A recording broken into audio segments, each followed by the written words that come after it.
Chorshanba uchun binafshalar. Asl ismi Emil Salomon Vilhelm Erzog bo'lgan Andre Maruaning fransuz milliy adabiyoti sohasiga qo'shgan hissasi nihoyatda cheksiz. Maruaning Chorshanba uchun binafshalar turkumidagi hikoyalari fransuz adabiyotining yorqin namunalaridan bo'lib, insoniy tuyg'ular, sevgi, kundalik turmushdagi nozikliklar va ruhiy kechinmalarni tasvirlaydi.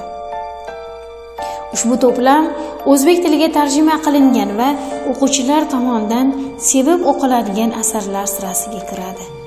Hikoyalarda ko'pincha sevgi, ayriliq, insonlarning bir-biriga bo'lgan munosabat va his-tuyg'ularni o'zgaruvchanligi tahlil qilinadi.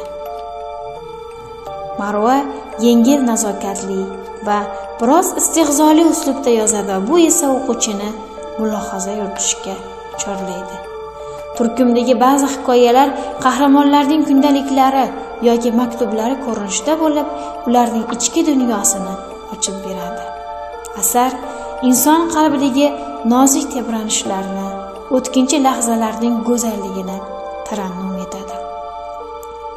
Chorshanba uchun binafshalar hikoyasining qahramoni leytenant Andre de Geneverning sof muhabbati va uning bevaqt o'limi, aktrisa Jenining uning qabriga har chorshanba gul eltishi sizni ta'sirlantirmasdan qolmaydi. Sevgi, muhabbat tarannum etilgan asar. O'qing, biz tavsiya etamiz.